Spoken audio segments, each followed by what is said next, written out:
आई बाबा फाउंडेशन के अध्यक्ष योगेश मौर्य ने देवनार पुलिस के मदद से राशन का कालाबाजार करने वाले राशन माफिया राकेश गुप्ता को देवनार पुलिस के हवाले किया। इस कार्रवाई से राशन माफिया और दलाल में मचा हड़कंप। अभी तक विभिन्न पुलिस स्टेशन में कई राशन माफिया पर योगेश मौर्य ने केस दर्ज कराया है।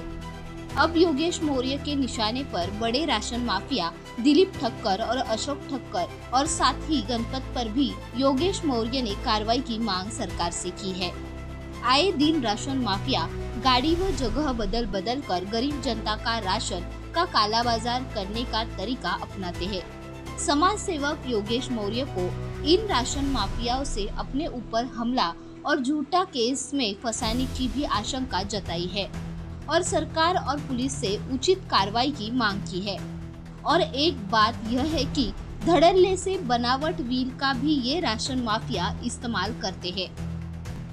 मी सगळ्यात पहिला आभारी मानतो पोलीस स्टेशनचे व रॅशनिंग अधिकाऱ्यांचे की या टायमी मला कारवाईला म्हणजे मला जास्त हे करायला नाही लागलं की म्हणजे एव्हिडन्स सगळं दिलं। आता एक विषय देवनारचा सांगतो, त्याच्यानंतर अजून विषय सांगतो तुम्हाला। देवनारमध्ये इकडे मी ऑलरेडी 4 तारखेला रॅशनिंग अधिकारीला मी काय विषय बोललेलो की तुमच्या हद्दीमध्ये जे माफिया आहेत 1.5 महिना अगोदर याच माफियावर इकडे केस झालेली देवनार पोलीस स्टेशनला, तरी पण या माफियांना काही म्हणजे भीती वगैरेचा काही त्यांना काही आहेच नाही। म्हणजे कायदा पण त्यांना आहे ना, ते पैशाच्या धाड्यावर कायद्याला पण पूर्ण विकत घ्यायची ताकद ठेवतात असं त्यांचा वक्तव्य असतो कुठे ना कुठे। तर हे 4 तारखेला मी दिलेला की आपल्या क्षेत्रात येणारा गोवंडी, हे बघा 44E गोवंडी या रिजनमध्ये जेवढे रॅशनिंग दुकान येत आहेत त्या दुकानामध्ये कालाबाजारी मोठ्या प्रमाणात चालू आहे। पूर्ण मुंबईमध्ये चालू आहे, पण या ठिकाणी आता आज म्हणजे निर्देशात आणून दिलं मी यांच्या की एवढ्या दुकानामध्ये असे चोरी चालू आहे। अरेस्ट झालेले जे आहेत की राकेश गुप्ता करून आहेत, अजून भरपूर माफिया आहेत। आणि मी पोलीस स्टेशनला आणि जे अधिकारी मोठे आहेत जे आयो वगैरे असतील त्यांना एक हात जोडून विनंती आहे की हा राशन कुठे जात होता, मी तर सगळं एव्हिडन्स द्यायला रेडी आहे ना, लोकेशन देतोय मी तुम्हाला, गाडी नंबर देतोय, सगळं द्यायला रेडी आहे।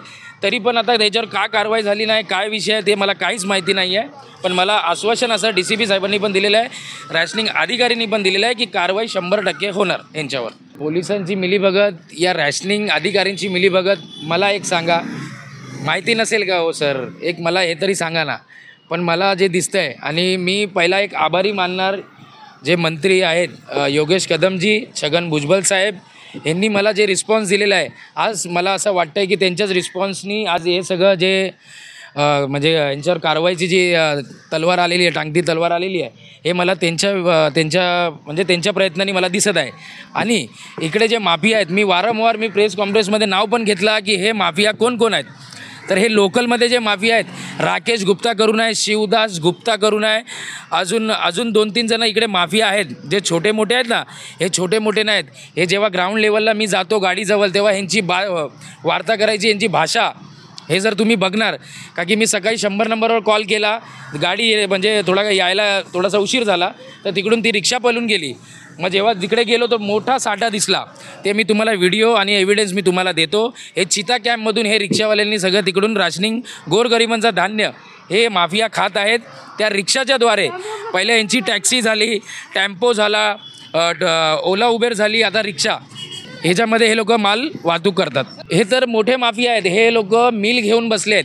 ठीक आहे, मी वारंवार सांगतोय, तर प्लीज माझी प्रशासन आणि अधिकाऱ्यांची रिक्वेस्ट आहे की हे माल कुठे जातो हे जर का नाही हे करत आहे। आता दीड महिना अगोदर रिक्षा बघा, 3 रिक्षा तिकडे भरलेली आहे, त्याच्यामध्ये याच गुप्त्याचा काय नाव आहे त्याचा, राकेश गुप्ता, त्याच राकेश गुप्ताचा आणि राम गुप्ता असं काहीतरी नाव आहे, म्हणजे मला एवढं हे कल्पना नाही आहे, पेपरवर आहे। तर हीच रिक्षा आहे बघा, इकडे तुम्ही बघू शकतात की या ठिकाणी रिक्षा पकडलेली, तरी पण या माफियांना काहीच भीती नाही। आणि वरतून काय बोलतात, ऊपर से लेके नीचे तक हमारा मैनेज है, जो कि तुम अगर हमारे खिलाफ अगर आवाज़ उठाओगे तो तुम्हारे ऊपर खोटा गुन्हा भी डाल सकते हैं, नहीं तो कुछ भी कर सकते। बोलले म्हणजे असे लय चर्चा चालू असतात। कसं आहे की मी एक चोरांना धरून देतो ना, तर चोर शेवटी मला मारणारच किंवा माझ्यावर काहीतरी म्हणजे शाला करणार, मला मारायला काहीतरी असं षडयंत्र रचणार की हा कुठे अडकायला पाहिजे का की ह्यांच्या ब्लॅक म्हणजे कालाबाजारीमध्ये मी अडथळा टाकत आहे, म्हणून हे माझ्यावर कधीही काही करू शकतात। कदाचित मला असं दिसतंय की हे माफिया कदाचित हे पण करायला कमी नाही करणार, पण मला बाबासाहेबांच्या जे कायदा बाबासाहेबांनी आणला आहे, मी संविधानावर भरोसा करणारा म्हणजे विश्वास करणारा पोरगा आहे. कलमवर मला भरोसा आहे. महाराष्ट्र पोलीसवर पण मला भरोसा आहे की मला म्हणजे योग्य ती माझ्याबरोबर योग्य ठिकाणी उभे राहतील जर असं काय झालं तर. मी पोलीसच्या मदतीने, पहिली गोष्ट सांगतो, पोलीसच्या मदतीने या माफियापर्यंत पोचल्यानंतर या माफियाला म्हणजे पोलीस स्टेशनच्या मदतीने पोलीसवाले घेऊन येतात आणि राशनिंग अधिकारी यांच्या मदतीने इकडे FIR वगैरे होतो.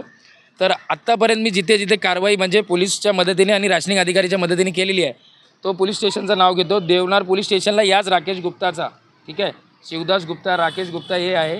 तिलकनगर पोलीस स्टेशन आहे, घाटकोपर पोलीस स्टेशन आहे, धारावी पोलीस स्टेशन आहे.